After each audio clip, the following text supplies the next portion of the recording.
दफ्तर का बाबू एक बेजबान जीव है। मजदूरों को आंखें दिखाओ तो वह त्योरिया बदल कर खड़ा हो जाएगा। कुली को एक डांट लगाओ तो वह सिर से बोझा फेंक कर अपनी राह लेगा। किसी भिखारी को धुतकारो तो वह तुम्हारी ओर गुस्से की निगाह से देखकर चला जाएगा। यहाँ तक कि गधा भी कभी कभी तकलीफ पाकर दो लतियाँ झाड़ने लगता है। मगर बेचारे दफ्तर के बाबू को आप चाहे आंखें दिखाए, डांट बताए, धुतकारे या ठोकर मारे, उसके माथे पर बल न आएगा। उसे अपने विकारों पर जो अधिपत्य होता है वह शायद किसी संयमी साधु में भी न हो।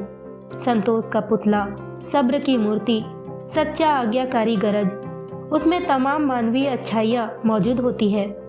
खंडर के भी एक दिन भाग्य जागते हैं। दिवाली के दिन उस पर भी रोशनी होती है। बरसात में उस पर भी हरियाली छाती है। प्रकृति के दिलचस्पियों में उसका भी हिस्सा है। मगर इस गरीब बाबू के नसीब कभी नहीं जागते। इसकी अंधेरी तकदीर में रोशनी का जलावा कभी नहीं दिखाई देता। उसके पीले चेहरे पर कभी मुस्कुराहट की रोशनी भी नजर नहीं आती। इसके लिए सूखा सावन है, कभी हरा भादो नहीं। लाला फतेहचंद ऐसे ही एक बेजबान जीव है। कहते हैं मनुष्य पर उसके नाम का भी असर पड़ता है। फतेहचंद की दशा में यह बात यथार्थ सिद्ध नहीं हो सकती। यदि उन्हें हारचंद कहा जाए तो कदाचित यह अतिशोक्ति न होगी। दफ्तर में हार, जिंदगी में हार, मित्रों में हार, जीवन में उनके लिए चारों तरफ निराशाएं ही थी। लड़का एक भी नहीं, लड़कियां 3-3, भाई एक भी नहीं, भौजियां 2, गांठ में कौड़ी नहीं मगर दिल में आया और मुरव्वत, सच्चा मित्र एक भी नहीं, जिनसे मित्रता हुई उसने धोखा दिया। इस पर तंदुरुस्ती भी अच्छी नहीं। 32 साल की अवस्था में बाल खिचड़ी हो गए थे, आंखों में ज्योति नहीं, हाजमा चौपट, चेहरा पीला, गाल चिपके, कमर झुकी हुई। न दिल में हिम्मत थी न कलेजे में ताकत। 9 बजे दफ्तर जाते और 6 बजे शाम को लौटकर घर आते। फिर घर से बाहर निकलने की हिम्मत न पड़ती। दुनिया में क्या होता है इसकी उन्हें बिल्कुल भी खबर न थी। उनकी दुनिया लोक परलोक, जो कुछ था दफ्तर था। नौकरी की खैर मनाते और जिंदगी के दिन पूरे करते थे। न धर्म से वास्ता था, न दीन से नाता, न कोई मनोरंजन था, न खेल। ताश खेले हुए भी शायद एक मुद्दत गुजर गई थी। जाड़ों के दिन थे, आकाश पर कुछ कुछ बादल थे। फतेहचंद 5:30 बजे दफ्तर से लौटे तो चिराग जल गए थे। दफ्तर से आकर वह किसी से कुछ नहीं बोलते, चुपके से चारपाई पर लेट जाते और 15-20 मिनट तक बिना हिले डुले पड़े रहते। तब कहीं जाकर उनके मुंह से आवाज़ निकलती। आज भी प्रतिदिन की तरह वे चुपचाप पड़े थे कि एक ही मिनट में बाहर से किसी ने पुकारा। छोटी लड़की ने जाकर पूछा तो मालूम हुआ कि दफ्तर का चपरासी है। शारदा पति के मुंह हाथ धोने के लिए लोटा गिलास मांज रही थी। बोली, उससे कह दे क्या काम है, अभी तो दफ्तर से आए हैं और बुलावा आ गया है। चपरासी ने कहा है अभी फिर से बुला लाओ, कोई बड़ा जरूरी काम है। फतेहचंद की खामोशी टूट गई। उन्होंने सिर उठाकर पूछा, क्या बात है? कोई नहीं, दफ्तर का चपरासी है। फतेहचंद ने सहम कर कहा, दफ्तर का चपरासी? क्या साहब ने बुलाया है? हाँ, कहता है साहब बुला रहे हैं। यह कैसा साहब है तुम्हारा, जब देखो तब बुलाया करता है? सवेरे के गए गए अभी मकान में लौटे हो, फिर भी बुलावा आ गया। फतेहचंद ने संभल कर कहा, जरा सुन लूं, किस लिए बुलाया है? मैंने तो सब काम खत्म कर दिया था, अभी आता हूँ। जरा जलपान तो करते जाओ। चपरासी से बातें करने लगोगे तो तुम्हें अंदर आने की भी याद न रहेगी। यह कहकर वह एक प्याली में थोड़ी सी दाल मोठ और सेव लाई। फतेहचंद उठकर खड़े हो गए, किंतु खाने की चीज़ें देखकर, प्याली की ओर चाव से देखकर चारपाई पर बैठ गए और प्याली की ओर चाव से देखकर डरते हुए बोले, लड़कियों को दे दिया है ना? शारदा ने आंखें चढ़ाकर कहा, हाँ हाँ दे दिया, तुम तो खाओ। इतने में चपरासी ने पुकारा, बाबूजी बड़ी देर हो रही है। शारदा ने चिल्लाकर कहा, क्यों नहीं कह देते कि इस वक्त ना आएंगे? फतेहचंद ने जल्दी जल्दी दाल मोठ की 2 फेंकियाँ लगाई, 1 गिलास पानी पिया और बाहर की तरफ दौड़े। शारदा पान बनाती ही रह गई। चपरासी ने कहा, बाबूजी, आपने बड़ी देर कर दी, अब जरा लपक के चलिए, नहीं तो जाते ही डांट बताएंगे। फतेहचंद ने 2 कदम दौड़कर कहा, चलेंगे तो भाई आदमी की ही तरह, चाहे डांट लगाए या दांत दिखाए, हमसे दौड़ा नहीं जाता, बंगले पर ही है ना। चपरासी ने कहा, भला वह दफ्तर क्यों जाने लगा, बादशाह है कि दिल लगी। चपरासी तेज चलने का आदी था। बेचारे बाबू फतेहचंद धीरे धीरे जाते थे। थोड़ी ही दूर चलकर हाफ उठे, मगर मर्द तो थे ही, यह कैसे कहते कि भाई ज़रा धीरे चलो। हिम्मत करके कदम उठाते जाते थे, यहाँ तक कि जांघों में दर्द होने लगा और आधा रास्ता खत्म होते होते पैरों ने उठने से इनकार कर दिया। शरीर पसीने से तर हो गया था, सिर में चक्कर आ गया, आंखों के सामने तितलियां उड़ने लगी। चपरासी ने ललकारा, ज़रा कदम बढ़ा के चलो बाबू। फतेहचंद बड़ी मुश्किल से बोले, तुम जाओ, मैं आता हूँ। वे सड़क के किनारे पटरी पर बैठ गए और सिर को दोनों हाथों से थामकर दम मारने लगे। चपरासी ने उनकी यह दशा देखी तो आगे बढ़ गया। फतेहचंद डरे कि यह शैतान जाकर न जाने साहब से क्या कह दे तो गजब ही हो जाएगा। ज़मीन पर हाथ टेक कर उठे और फिर चले, मगर कमज़ोरी से शरीर हाँफ रहा था। इस समय कोई बच्चा भी उन्हें ज़मीन पर गिरा सकता था। बेचारे किसी तरह गिरते पड़ते साहब के बंगले पर पहुँचे। साहब बंगले पर टहल रहे थे, बार बार फाटक की तरफ देखते थे और किसी को आता न देख मन में झल्लाते थे। चपरासी को देखते ही आंखें निकाल कर बोले, इतनी देर कहाँ था? चपरासी ने बरामदे की सीढ़ी पर खड़े खड़े कहा, हुजूर, जब वह आए तब तो मैं तो दौड़ा चला आ रहा हूँ। साहब ने पैर पटक कर कहा, बाबू क्या बोला है? चपरासी ने कहा, आ रहे हैं हुजूर, घंटा भर में तो घर से निकले। इतने में फतेहचंद आहते के तार से अंदर से निकलकर वहां आ पहुँचे और साहब को सिर झुकाकर सलाम किया। साहब ने अकड़ कर कहा, अब तक कहाँ था? फतेहचंद ने साहब का तमतमाया चेहरा देखा तो उसका खून सूख गया। बोले, हुजूर, अभी अभी तो दफ्तर से गया हूँ। ज्यों ही चपरासी ने आवाज़ दी तो हाजिर हुआ।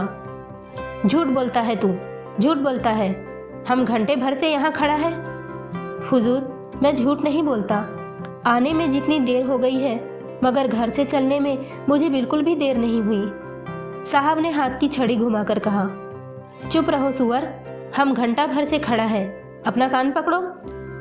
फतेहचंद ने खून की घूंट पीकर कहा, हुजूर, मुझे 10 साल काम करते हो गए हैं, कभी। साहब ने उसकी बात काट कर कहा, चुप रहे सुअर, हम कहता है कि कान पकड़ो, जब मैंने कोई कसूर ही किया हो।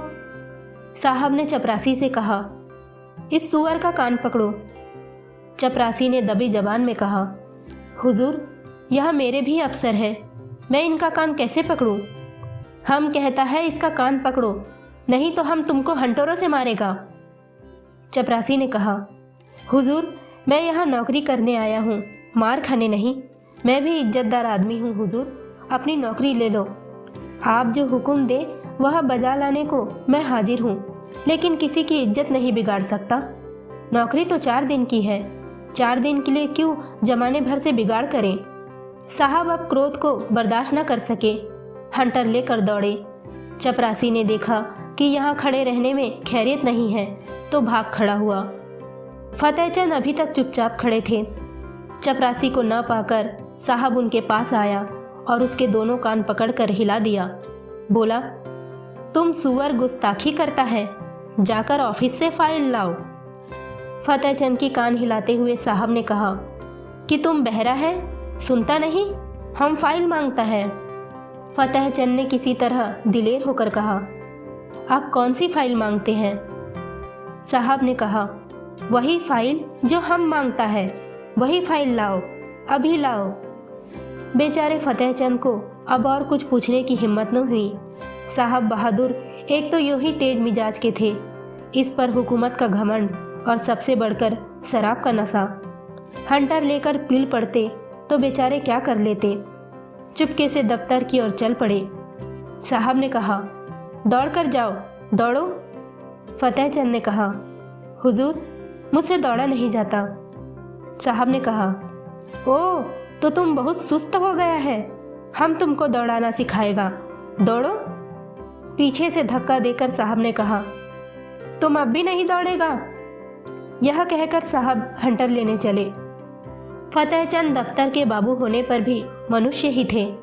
यदि वह बलवान होते तो उस बदमाश का खून पी जाते। अगर उनके पास कोई हथियार होता तो उस पर जरूर चला देते, लेकिन उस हालात में तो मार खाना ही उनकी तकदीर में लिखा था। वे बेतहास भागे और फाटक से बाहर निकलकर सड़क पर आ गए। फतेहचंद दफ्तर न गए, जाकर करते ही क्या।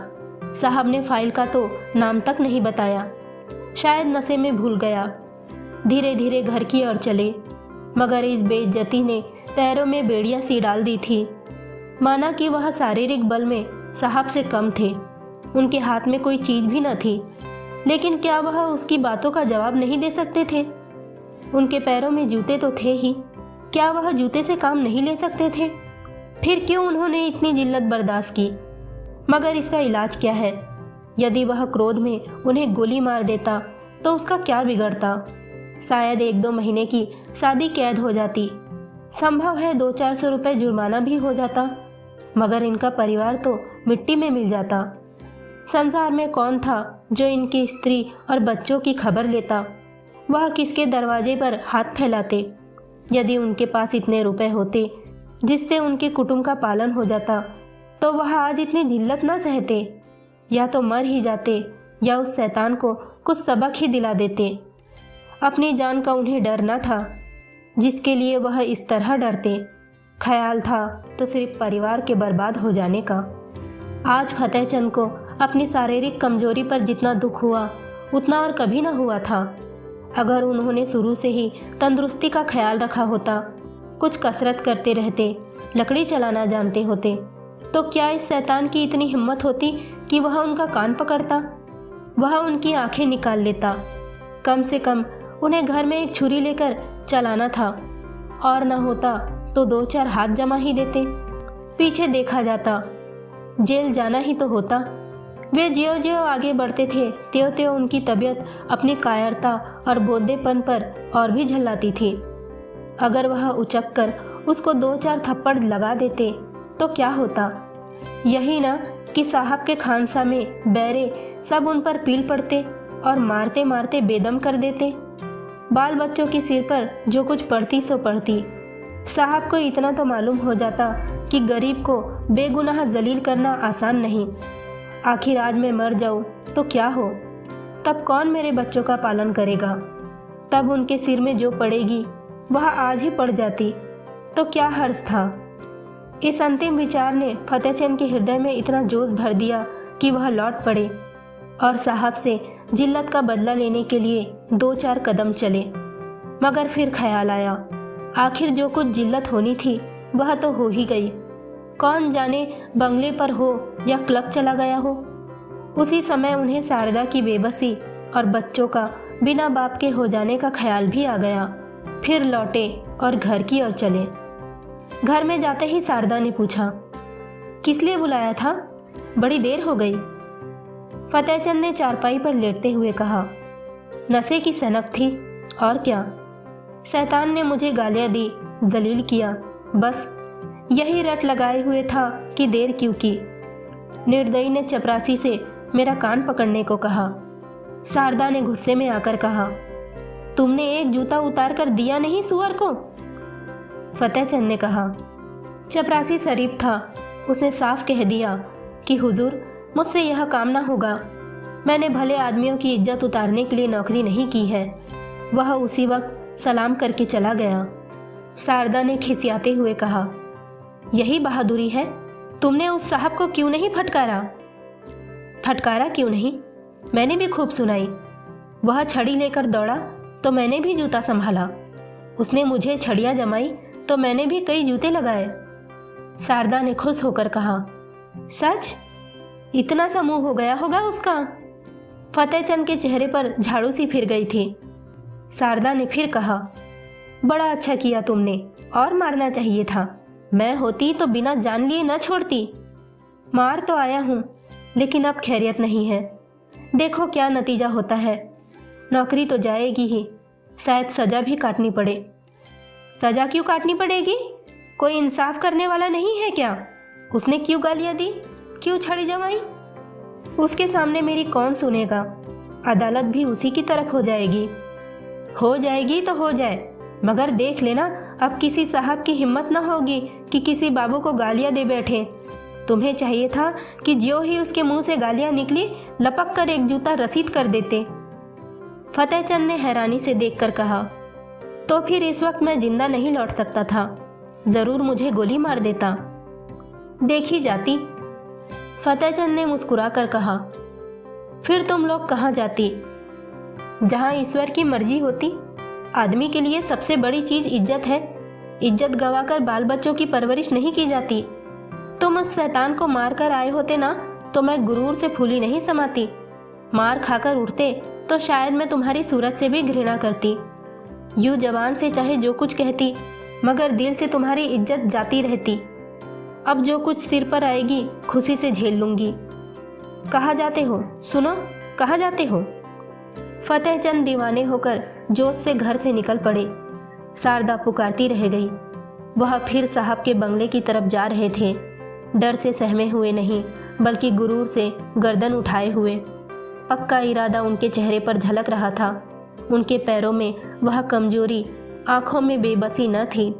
उनकी काया पलट सी हो गई थी। वह कमज़ोर बदन, पीला मुखड़ा, दुर्बल बदन वाला दफ्तर के बाबू की जगह अब मर्दाना चेहरा, हिम्मत भरा हुआ मजबूत गड्ढा और जवान था।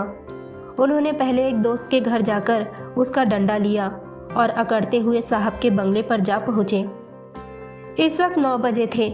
साहब खाने की मेज पर थे, मगर फतेहचंद ने आज उनकी मेज पर से उठ जाने का इंतजाम न किया था। खान समा कमरे से बाहर निकला और वह चीख उठाकर अंदर गए। कमरा प्रकाश से जगमगा रहा था। जमीन पर ऐसी कालीन बिछी हुई थी जैसे फतेहचंद की शादी में भी न बिछी हुई होंगी। साहब बहादुर ने उसकी तरफ क्रोधित दृष्टि से देखकर कहा, तुम क्यों आया? बाहर जाओ। क्यों अंदर चला आया? फतेहचंद ने खड़े खड़े डंडा संभाल कर कहा, तुमने मुझसे अभी फाइल मांगा था ना, वही फाइल लेकर आया हूँ। खाना खा लो तो दिखाऊं, तब तक मैं बैठा हूँ। इत्मीनान से खाओ। शायद यह तुम्हारा आखिरी खाना होगा, इसी कारण तुम पेट भर के खा लो। साहब सन्नाटे में आ गए। फतेहचंद की तरफ डर और क्रोध की दृष्टि से देखकर कांप उठे। फतेहचंद के चेहरे पर पक्का इरादा झलक रहा था। साहब समझ गए, यह मनुष्य इस समय मरने मारने के लिए तैयार होकर आया है। ताकत में फतेहचंद उनसे पासंग भी नहीं था, लेकिन यह निश्चय था कि वह ईंट का जवाब पत्थर से नहीं बल्कि लोहे से देने को तैयार है। यदि वह फतेहचंद को बुरा भला कहते हैं तो क्या आश्चर्य है कि वह डंडा लेकर पील पड़े। हाथापाई करने में यद्यपि उन्हें जीतने में ज़रा भी संदेह नहीं था, लेकिन बैठे बिठाए डंडे खाना भी तो कोई बुद्धिमानी नहीं है। कुत्ते को आप डंडे से मारिए, ठुकराइए, जो चाहे कीजिए, मगर उसी समय तक जब तक वह गुर्राता नहीं। एक बार गुर्रा कर दौड़ पड़े तो फिर देखें कि आप हिम्मत कहाँ तक जाती है। यही हाल उस वक्त साहब बहादुर का था। जब तक यकीन था कि फतेहचंद घुड़की, गाली, हंटर, ठाकर सब कुछ खामोशी से सह लेगा, तब तक तो आप शेर थे। अब वह तेवरियां बदले, डंडा संभाले, बिल्ली की तरह घात लगाए खड़ा है। जबान से कोई कड़ा शब्द निकला और उसने डंडा लगाया। वह अधिक से अधिक उसे बर्खास्त कर सकते हैं। अगर मारते हैं तो मार खाने का भी डर है। उस पर फौजदारी में मुकदमा दायर हो जाने का भी अंदेशा। माना कि वह अपने प्रभाव और ताकत से उसे जेल में डलवा देंगे, परंतु परेशानी और बदनामी से किसी तरह नहीं बच सकते। एक बुद्धिमान और दूरदर्शी आदमी की तरह उन्होंने कहा, ओहो, हम समझ गया, आप हमसे नाराज हैं। हमने क्या आपको कुछ कहा है? आप क्यों हमसे नाराज हैं? फतेहचंद ने तन कर कहा, तुमने अभी आधे घंटे पहले मेरे कान पकड़े थे और मुझसे सैकड़ों उल जलूल बातें कही थी। क्या इतनी जल्दी भूल गए? क्या मजाक है? मैं पागल हूँ या दीवाना? तो क्या मैं झूठ बोल रहा हूँ? चपरासी गवाह है, आपके नौकर चाकर सब देख रहे थे। कब की बात है? अभी अभी, कोई आधा घंटा हुआ। आपने मुझे बुलाया था और बिना कारण ही मेरे कान पकड़े और धक्का भी दिया था। ओ बाबूजी, उस वक्त हम नशा में था। बेहरा हमको बहुत दे दिया था, हमको कुछ खबर नहीं। क्या हुआ? माय गॉड, हमको कुछ खबर नहीं। नशे में अगर तुमने गोली मार दी होती तो क्या मैं मर न जाता? अगर तुम्हें नशा था और नशे में सब कुछ माफ़ है तो मैं भी अभी नशे में हूँ। सुनो मेरा फैसला, या तो अपने कान पकड़ो कि फिर कभी किसी भले आदमी के संग ऐसा बर्ताव न करोगे, या मैं आकर तुम्हारे कान पकड़ूंगा। समझ गए कि नहीं? इधर उधर हिलो नहीं। तुमने जगह छोड़ी और मैंने डंडा चलाया, फिर खोपड़ी टूट जाए तो मेरी खता नहीं। मैं जो कुछ कहता हूँ वह करते चलो। पकड़ो कान। साहब ने बनावटी हंसी हंसकर कहा, वेल बाबूजी, आप बहुत दिल लगी करता है। अगर हमने आपको बुरी बात कहता है तो हम आपसे माफ़ी भी तो मांगता है। फतेहचंद ने डंडा दिखाकर कहा, नहीं, कान पकड़ो। साहब आसानी से इतनी जिल्लत न सह सके, लपक कर उठे और चाहा कि फतेहचंद के हाथ से लकड़ी छीन ले, लेकिन फतेहचंद गाफिल न थे। साहब मेज पर से उठने न पाए थे कि उन्होंने डंडे का भरपूर और तुला हुआ हाथ चलाया। साहब तो नंगे सिर ही थे। चोट सिर पर पड़ गई, खोपड़ी भन्ना गई। 1 मिनट तक सिर को पकड़े रहने के बाद बोले, हम तुमको बर्खास्त कर देगा। फतेहचंद ने कहा, मुझे इसकी परवाह नहीं, मगर आज मैं तुमसे बिना कान पकड़ाए नहीं जाऊंगा। कान पकड़कर वादा करो कि फिर किसी भले आदमी के साथ ऐसी बेअदबी नहीं करोगे, नहीं तो मेरा दूसरा हाथ पड़ना भी चाहता है। यह कहकर फतेहचंद ने फिर डंडा उठाया। साहब को अभी तक पहली चोट न भूली थी, मगर कहीं यह दूसरा हाथ न पड़ जाए तो शायद खोपड़ी खुल जाए।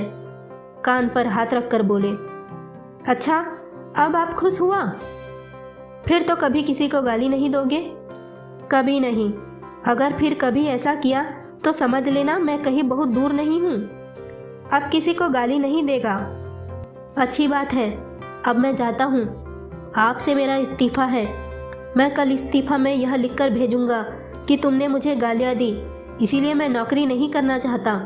समझ गए? साहब ने कहा, आप इस्तीफ़ा क्यों देता है?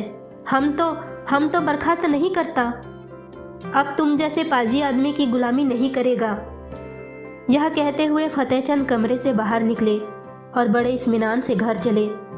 आज उन्हें सच्ची विजय की प्रसन्नता का अनुभव हुआ। उन्हें ऐसी खुशी कभी प्राप्त नहीं हुई थी। यही उनके जीवन की पहली जीत थी।